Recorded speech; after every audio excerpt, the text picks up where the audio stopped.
Tekrar Almanya'dan herkese selam. Aracımız Nissan Pixo. Mini bir araç. Türkiye'de sanırım bu araçtan yok. Suzuki Alto'nun birebir aynısı diyebiliriz. Parçaları falan tamamen birbiriyle uyuşuyor. Aracımızdaki problem çalıştırdığımızda çok fazla sarsıntı yapıyor, titreme yapıyor. Biz de bunu nasıl çözeceğiz? Sanırım alındığından beri hiç bujiler değiştirilmemiş. Şimdi bujileri değiştireceğiz. Bir de hava filtresini değiştireceğiz. Ve bakalım titreme sona erecek mi? Hep birlikte göreceğiz. Evet, şimdi aracımızı çalıştıralım. Titremeyi hep beraber görelim, nasıl bir titreme olduğunu.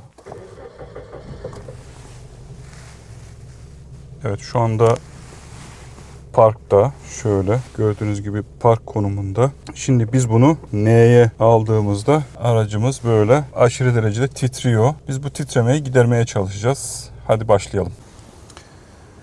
Evet, burada bir klipsimiz var. Bu klipsimizi açtık. Ondan sonra geldik. Yine şurada bir yerleri gevşettik. Bakın burayı da gevşetmiş olduk.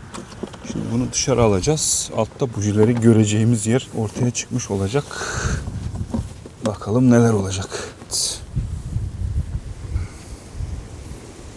Evet, şimdi sıra geldi bujilerimizi çıkarmaya. Bujilerimizi çıkarabilmek için de ne yapmamız lazım? Burada buji kapaklarını açmak.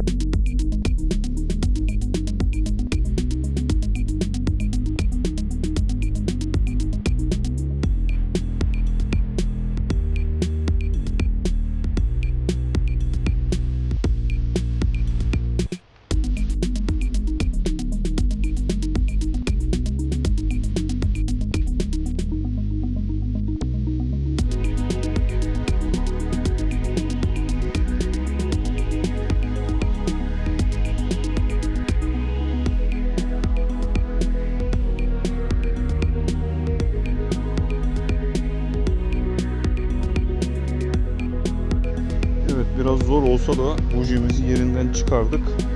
Şimdi tabii ki şu eski bujimiz. Bunları 30-40 bin kilometrede bir değiştirmek lazım. Şimdi yeni bujimizi onun yerine takıyoruz. Zaten o da aynı markaymış. Aynı marka. Şimdi tekrar bunu.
Aralıklarla hava filtresini ya temizlememiz ya da değiştirmemiz gerekiyor.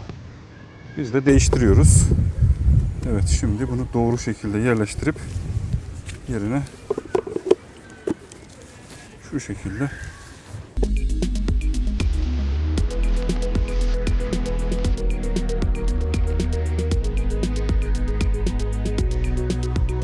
bujilerimizi değiştirdik. Hava filtremizi değiştirdik. Şimdi bakalım arabamız çalışacak mı arkadaşlar? Evet, çalışıyor ama titremesinde herhangi bir değişiklik olmadı. Sizce neden olabilir acaba? Bujileri değiştirmemize rağmen yine aynı şekilde sarsıntılı çalışmaya devam ediyor. Eğer bir fikriniz varsa lütfen yorumlarda belirtin. Biz de bir çözüm bulmaya çalışalım.